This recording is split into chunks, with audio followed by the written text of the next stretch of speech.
Bem, então sejam bem-vindos aqui, professor Tiago, né, na área, hoje com a disciplina Sociologia. E aí a gente vai falar sobre o capítulo 3 do nosso livro, que são os grupos sociais. Eu também vou tentar abordar algumas coisas sobre o capítulo 4, que é o processo de socialização, tá? Mas eu não sei se a gente vai ter tempo adequado para isso, tendo em vista que a gente tem um tempo limitado aqui, né? O programa ele fecha e aí acaba a nossa aula, tá bom?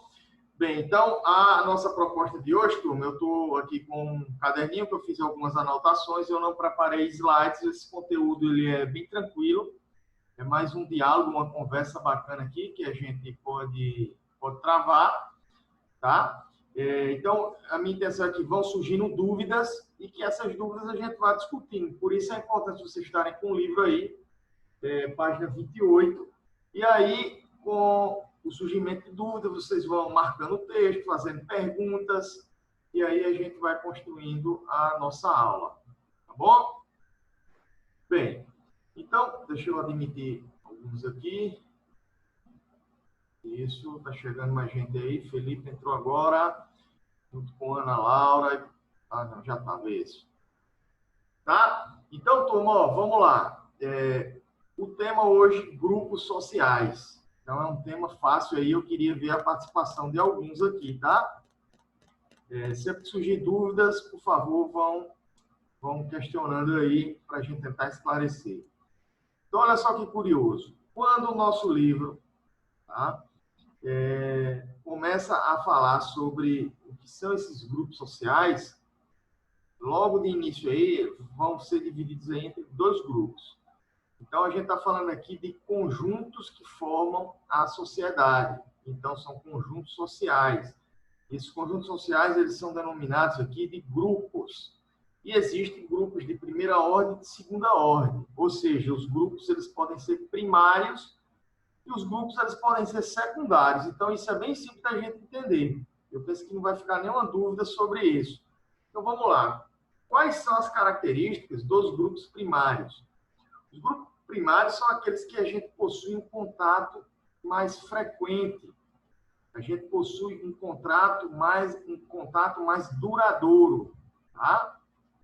Então, são aquelas pessoas que fazem parte, por exemplo, da nossa família. A família é um bom exemplo.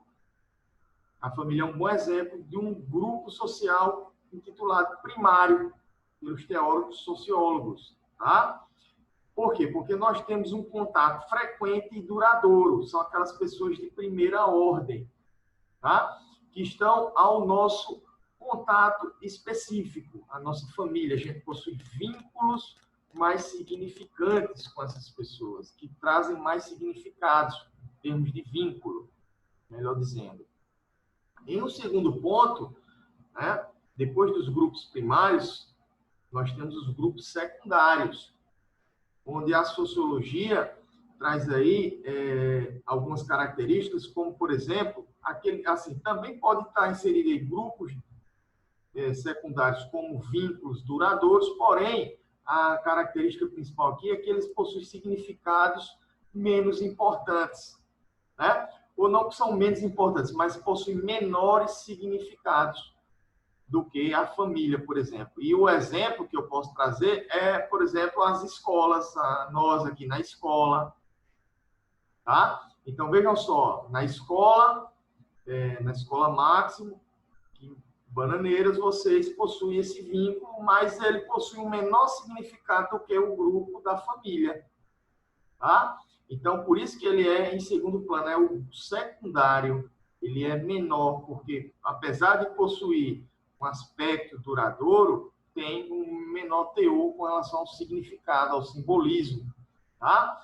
Então, para ficar bem claro, quando a gente fala na sociologia em grupos sociais, a gente se destina a dois grupos, os grupos primários e os secundários. O grupo primário se refere às pessoas, principalmente da nossa família, a estrutura padrão, aquelas que a gente tem um maior significado durante as relações duradouras. E, em um segundo plano, obviamente, o grupo secundário, e aí são o exemplo que eu falei para vocês aqui, a própria escola. Depois da escola, vocês vão participar de outros grupos secundários, como o grupo do trabalho, vocês vão ter um grupo social do trabalho, né?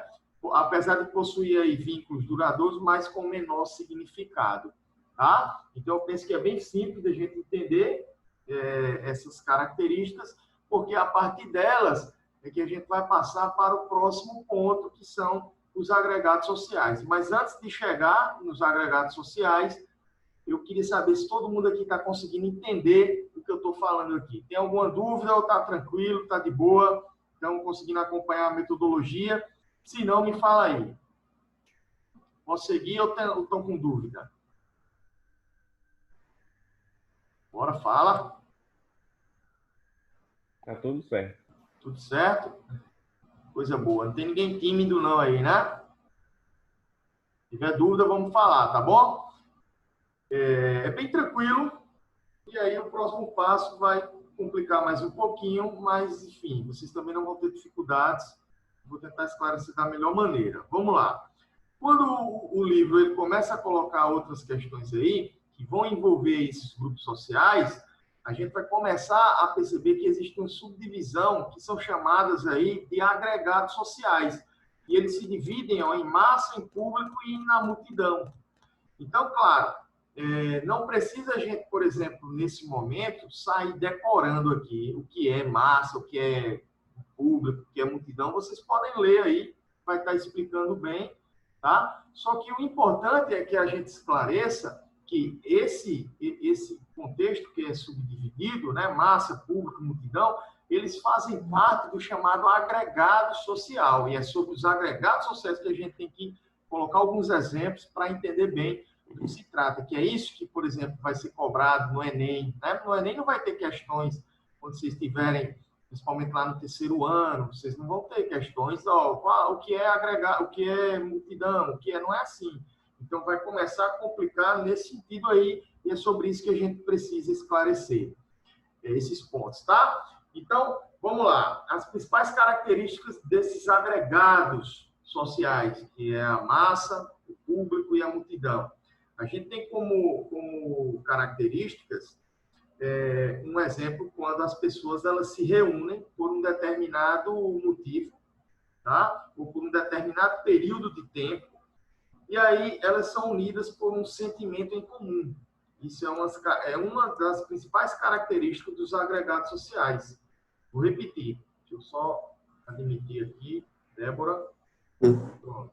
Vou repetir para esclarecer bem, tá?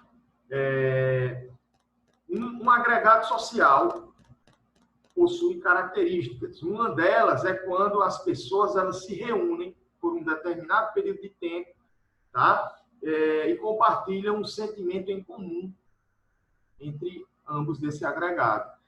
Como a gente pode exemplificar melhor isso?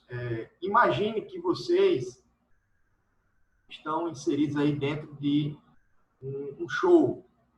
Né? Pensar num artista aqui, eu vou falar de um que eu já falei, eu acho que em outras aulas. Então, o Chico César. O Chico César ele vai trazer um contexto ideológico, né? Um contexto que vai fazer com que as pessoas compartilhem desse mesmo sentimento e vão estar participando do show do Chico César durante um determinado período de tempo. Tá vendo? Então, isso são características importantes do agregado social, conhecido aqui como público. Eu dei um exemplo do público, o público do Chico César. Né? Num contexto mais amplo, a gente poderia dimensionar não só o Chico César, mas pensa nessa leitura a partir do São João de Bananeiras com o Safadão. Né? Só um exemplo aqui que eu estou colocando para que vocês entendam bem. Talvez seja mais aí adequado, não sei como é que está a leitura cultural aí de vocês, né? Mas eu também curto o Safadão em determinado momento. Por que eu falei essa frase propositalmente? Para que vocês entendam que o processo de agregados sociais, principalmente a socialização, ela é variável. Então, não necessariamente eu tenho que fazer parte de um único grupo social ou simplesmente de um agregado social constante, planificado, homogêneo o tempo todo. Tá? A gente pode ter, a gente está em constante mudança. Quando a gente vai falando de socialização, vocês vão ver que a gente vai sempre reaprender a questão da socialização. Né? A gente vai sempre reaprender costumes, valores e princípios.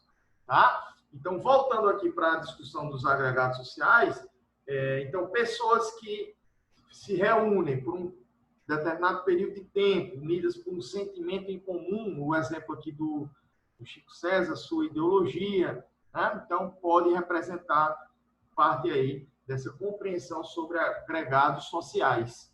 Estão conseguindo acompanhar aí? Se tiver dúvida, me fala aí que eu retomo, viu? Vou falar de mais características aqui, ó.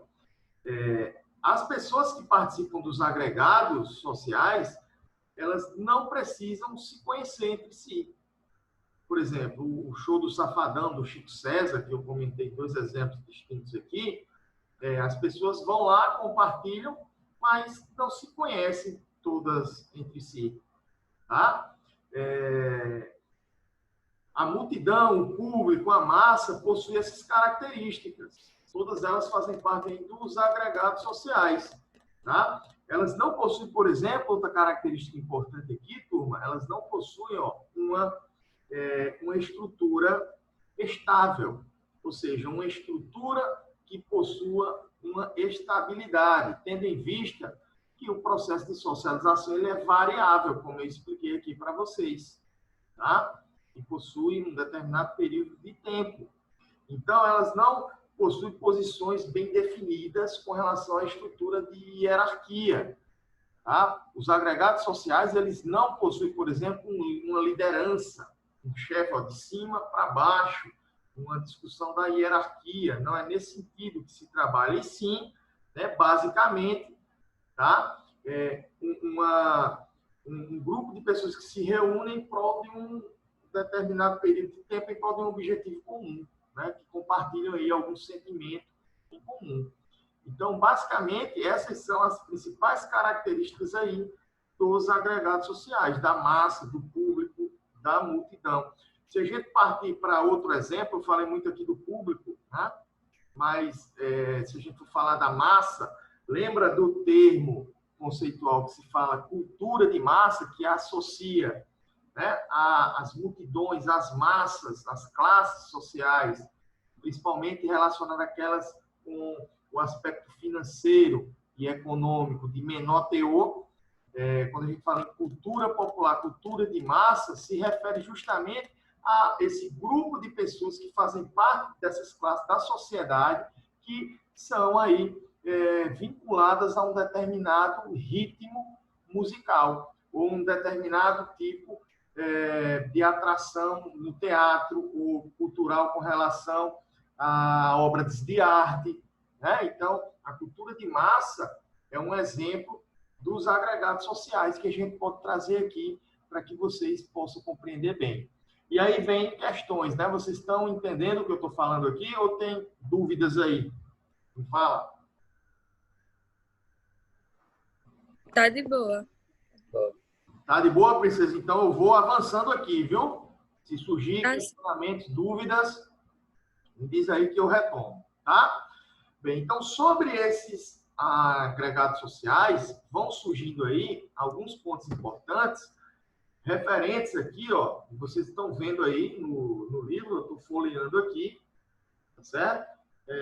Relacionamentos, redes de relacionamento, até que a gente chega nas chamadas organizações sociais e burocracia. Essas aqui é muito importante, porque aqui a gente vai estar falando do mundo do trabalho. Deixa eu admitir mais alguém aqui. Entrou na aula. Bem, então a gente fala das organizações sociais e a burocracia. Isso tudo é muito relacionado ao que a gente chama mundo do trabalho. O mundo do trabalho na sociologia, principalmente quando a gente se refere à teoria do trabalho sociológico, tá? A gente tem alguns autores que são considerados os sociólogos-chave, que é o Durkheim, o Karl Marx e o Max Weber. Tá? Todos eles falam dessa relação aí do mundo do trabalho. E eles vão observar que essas organizações elas se dividem socialmente a partir do trabalho. Vou repetir de novo aqui. Ó. As organizações sociais e a burocracia, que a sociologia trabalha, vai se referir ao mundo do trabalho, porque o trabalho existe uma divisão desse trabalho, né? Então, ela é dividida em, basicamente, essa organização social e burocrática em 6 pontos, que vai lá, divisão do trabalho, a hierarquia de autoridades, as regras escritas, tudo isso tem na sequência aí, tá bom? Do livro que vocês podem acompanhar. O processo de impessoalidade, a qualificação técnica e a burocratização. E aí eu vou falar um pouco sobre esses aspectos aí que estão relacionados à organização social e burocracia, ou seja, falando agora do mundo do trabalho na perspectiva sociológica. A primeira questão que está posta se refere ao mundo do trabalho, principalmente no que se refere aí à divisão do trabalho. Então, a divisão do trabalho vai gerar o processo de fragmentação, né?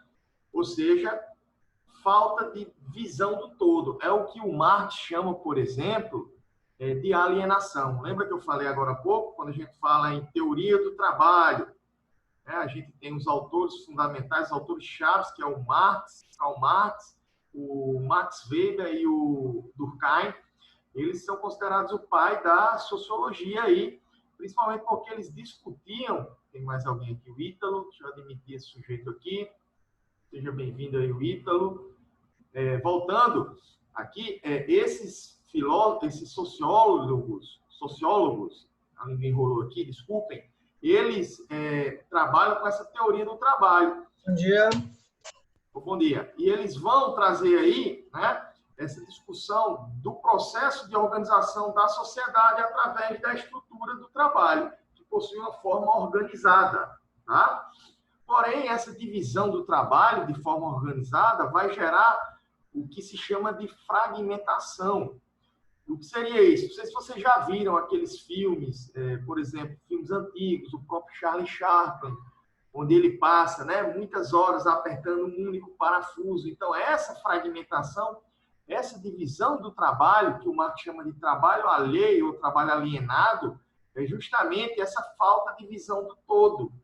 Então, o trabalho dividido, especificamente em fragmentos, vai proporcionar, na leitura sociológica, o que os filósofos, sociólogos, historiadores, né, vão chamar aí de processo de alienação ou falta de visão de todo o processo da cadeia produtiva. Tá? Isso, por exemplo, vai sempre manter uma estrutura de dominação e dominado entre aqueles que detêm os meios de produção, como, por exemplo, a indústria, e aqueles que trabalham, aquelas pessoas que trabalham nessa indústria. Tá? Vou explicar mais, calma aí. Por exemplo, se eu sou proprietário de uma empresa de seguros, né, e eu concentro os meios de produção, concentro os computadores, tudo é meu, e vocês só têm a oferecer a sua força de trabalho, vocês jamais vão poder se rebelar contra a minha autoridade, porque tudo eu concentro, a propriedade privada, os computadores, os móveis, tudo. Nesse sentido, né, para que vocês também fiquem impossibilitados. Olha só que exemplo bacana. Para que vocês fiquem impossibilitados de saber todo o processo, imagine se vocês aprendem. Vocês podem montar sua própria empresa e não vão precisar mais trabalhar para mim. Então, eu fragmento o serviço, fragmento. Eu coloco Ana Laura para trabalhar em um determinado ramo. Eu pego Débora nessa mesma empresa, mas ela não sabe a continuação do trabalho de Ana, né? E aí, por exemplo, uma costureira, né? Ela passa 8 horas numa fábrica costurando uma peça, mas ela não sabe que ela vai fazer parte de um casaco que vai ser vendido posteriormente. Então, essa organização, ela já é planejada, ela é pensada. Maria. Como que é? Virgem Maria. É dessa maneira, né, que funciona. As pessoas, elas são alheias àquilo que produzem. Tá? Então, isso é uma corrente, aliás, não é uma corrente, é um pensamento, tá certo? De uma teoria proposta por esses sociólogos aí da Idade Moderna, o Durkheim, o Karl Marx e o Max Weber. Então, eles começaram a perceber que as organizações sociais, elas trabalham né? E elas produzem essas discussões aí que são divididas até chegar na parte burocrática. Então, o primeiro é a divisão do trabalho. Outra coisa muito importante nessa organização social, veja que por que a gente trabalha? Porque as pessoas trabalham, né? Para se relacionar socialmente no espaço e conseguir seus objetivos. Então, essa é a marca estrutural da sociedade. E aí a gente tem, por exemplo, a hierarquia de autoridades. Então, há uma estrutura planejada de cima para baixo, né? De uma maneira que tenha uma relação de poder, atingindo assim uma hierarquia, ou seja, uma estrutura que se chama estrutura vertical, aquela, né, de cima para baixo. Só que isso, para os sociólogos, isso pode gerar estruturas de poder sustentadas em grandes oligarquias, ou seja, aqueles governos de poucos sobre as minorias. E basicamente é isso que a gente tem, né? Muitas relações de poder sustentadas em oligarquias, governos de poucos, só para dar um exemplo, sobre a minoria. Né? Então, essa hierarquia pode ocasionar, de acordo com a leitura aqui do livro e com a nossa discussão sociológica, tá? Essas estruturas de poder são sustentadas aí nessas relações hierárquicas. Tá? Outro ponto importante que vem trazendo aí o texto do nosso livro, vocês podem ir acompanhando isso a partir da página 31, com relação às regras e escritas. Então, a sociedade organizada, ou seja, as organizações sociais, elas se organizam através do trabalho, elas se organizam através de uma estrutura de hierarquia, de autoridade, e também ela possui regras, tá? Regras escritas, como, por exemplo, a Constituição, que são as leis, os regulamentos, para garantirem essas normas aí, para garantirem as cidadanias, ou para garantir, melhor dizendo, a cidadania das pessoas. Nós temos, direitos e deveres, né? Quando a gente cumpre nossos direitos e deveres, nós nos tornamos cidadãos. Então, as organizações sociais, elas se fundamentam na divisão do trabalho, numa estrutura de hierarquia e em regras, como as leis, a própria Constituição. Imagina só se não tivesse as leis, né?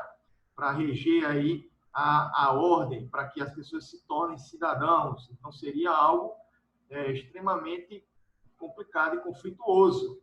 Estou conseguindo acompanhar isso? Perguntas aí, viu? Se tiver perguntas, fala aí. Vou continuando aqui. Outro ponto importante também se refere, pessoal, à impessoalidade. Impessoalidade. Então, a estrutura social, portanto, as organizações sociais e a burocracia, elas vão se tornando impessoal, vai gerando a impessoalidade. O que significa dizer isso? Imagine uma pessoa numa empresa, tá? Então, o atendimento ela deve ser impessoal. Isso pode acarretar, por exemplo, um excesso de frieza entre as pessoas. A sociologia ela começa a estudar isso, que o trabalho formal, né, as pessoas dentro da empresa, a formalidade, vai gerando um sentimento de frieza, né, ocasionando aí prejuízo para as organizações. Quando a gente entra, por exemplo, numa loja de vestidos, né, ou numa loja de roupa, e aí você é atendido com frieza, você obviamente não se sente seguro para o consumo, e você vai tentar pesquisar outra loja. Se chega lá, você é atendido de uma maneira mais harmoniosa, mais adequada, tá? Então, você compra o que você estava procurando nessa outra loja. Então, vem essa discussão da sociedade que se organiza dessa maneira, tá bom? Através de uma divisão do trabalho, de uma estrutura de hierarquia, de regras e da forma que se traduz aí na impessoalidade. Tudo bem? Outra característica importante nessa organização social, tá bom? Desses grupos sociais que a gente viu, é que elas possuem, na discussão dessa teoria do trabalho, qualificação técnica. Então, olha só, as oportunidades elas vão estar distribuídas de uma maneira mais ampla para as pessoas que se qualificam. As oportunidades elas vão ser digamos assim, mais acessíveis para as pessoas que vão se qualificando, ok? Então, por exemplo, vocês estão estudando para quê? Para se tornarem pessoas qualificadas. Então, vejam que a educação faz parte de uma organização da nossa sociedade. As pessoas vão se qualificando. Então, a nossa organização social se fundamenta no trabalho, na hierarquia, nas regras, na lei, né? Na impessoalidade e também na qualificação técnica, tá? As pessoas, elas estudam, por exemplo, para exercer seus cargos depois que estiverem formadas aí. Isso pode, por exemplo, excluir aqueles chamados arrumadinhos, né? A gente vai fazer um concurso público, a gente vai ser competente na nossa área de atuação, né? E a sociedade vai se organizar dessa maneira aí. Por isso que a qualificação técnica ela é importantíssima. Veja, vocês estão numa escola institucionalizada pela nossa forma de se organizar em sociedade, ok? E, finalmente, tá certo? A gente chega no processo de burocratização. E aí é a pior parte, né? Porque existem muitas regras, muitas normas e normativas que devemos seguir. E isso pode atrapalhar. Essas regras em excesso, consideradas aí burocracia, né? Elas podem ocasionar possíveis problemas do funcionamento dessa nossa própria organização, tá? Chegou a mensagem aqui que nós temos 10 minutos ainda para encerrar a nossa aula. E voltando aqui, a burocracia, ou que a sociologia chama aqui de burocratização, é justamente essa discussão onde essas regras, né, em excesso, elas podem, inclusive, atrapalhar essa organização que eu estou explicando aqui para vocês. Então, isso é a burocracia, muito excessiva, pode trazer aí alguns problemas. Por exemplo, né, problemas com relação à burocracia. Quem nunca participou de uma fila? Quem nunca ficou numa fila durante minutos e até vezes horas, né? Quem nunca teve atrasos devido a esses processos burocráticos? Então, vejam que a estrutura organizacional da sociedade, ela vai sendo distribuída de alguns mecanismos até chegar no último, que é a burocratização. Isso pode gerar alguns problemas. Então, basicamente, esse é o contexto, tá certo, da nossa aula de hoje, que antes de fazer um breve resumo aqui, eu queria saber se vocês conseguiram compreender bem, principalmente essa segunda parte referente aí às organizações sociais e à burocracia. Vamos lá, perguntas. Para quem participar, eu trouxe uma bolsa hoje aqui, cheia de dinheiro que eu tenho aqui, ó, tá bom? Mas eu costumo premiar, né, os mais ativos, mas eu estou vendo que a turma hoje está meio fraca aí.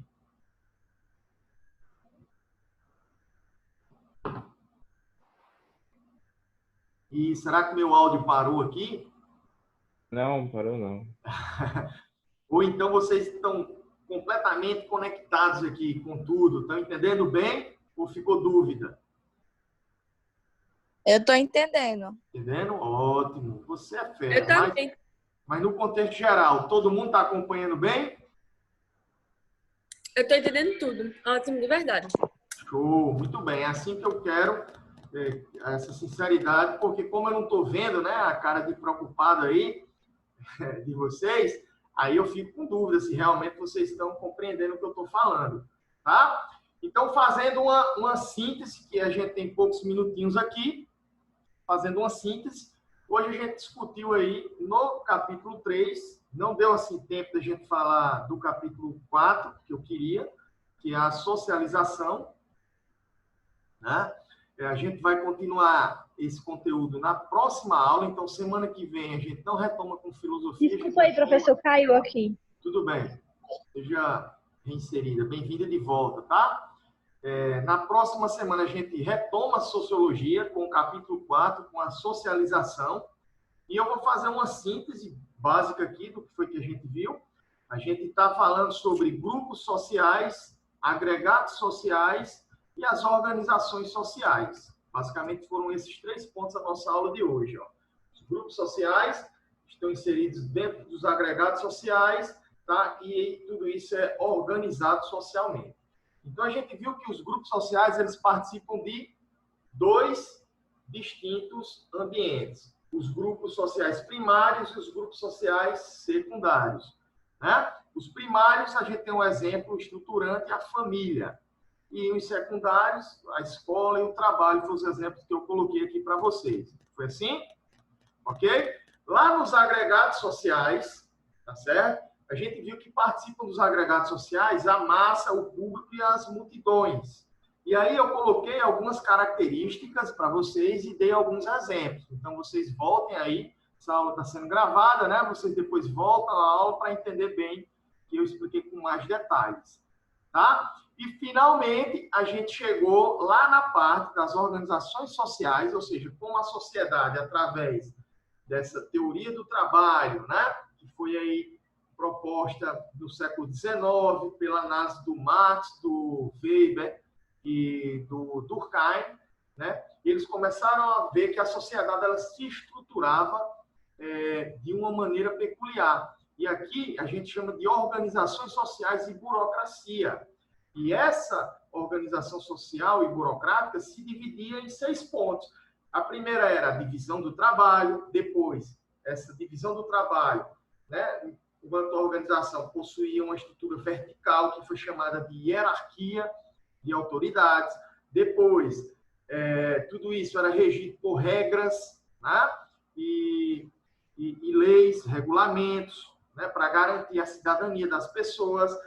Tá? Isso gerava a impessoalidade, isso poderia trazer alguns problemas, como excesso de frieza, por exemplo, até que a gente chega no outro tipo de estrutura, que é a qualificação técnica. Então, essa organização social vai promover uma qualificação técnica das pessoas, a escola, que eu dei o exemplo para vocês, porém, chega finalmente no processo de burocratização, e isso vai gerar alguns problemas, tá? Porque a burocracia vai nos atrapalhar em muitos momentos. E aí eu dei os exemplos aqui dos atrasos, das filas, e existem vários outros. E essa é a síntese, tá certo? Da organização social que somos inseridos aí quando a gente se fala em sociedade. Beleza, galerinha? E aí eu pergunto para vocês, dúvidas? E antes que nosso tempo acabe, eu só tenho mais um ou 2 minutinhos. Pode perguntar. Surgiu dúvida aí? Eu não tenho, não. Ah, tá de boa. Ok. Tá? E aí, gente, ó, para a gente fechar a nossa aula de hoje, eu tenho poucos minutos aqui, eu queria só deixar o seguinte, que vocês fiquem atentos aí, que eu vou programar algumas atividades, e a gente tem aqui, ó, lá no nosso livro, tá bom? A gente tem, no capítulo 3, tá certo? A gente tem... lá na página 28, essas questões aqui, ó, que podem ser desenvolvidas, que vai estar se referindo aí a essas coisas que a gente falou na nossa aula de hoje. Tudo bem? E também lá na página 33 tem algumas perguntas que também vão nos ajudar. Tá certo? Então, por favor, se vocês tiverem dificuldades, façam essas questões e fiquem atentos, principalmente nas que eu vou programar para vocês aí. Ok? A gente vai encerrar a nossa aula, porque o nosso tempo está esgotado. Então, forte abraço a todos, tá bom? Forte abraço a todos. Tchau, professor. Tudo de bom. Tamo juntos, gente. Um abraço. Valeu. Tchau. Até a gravação.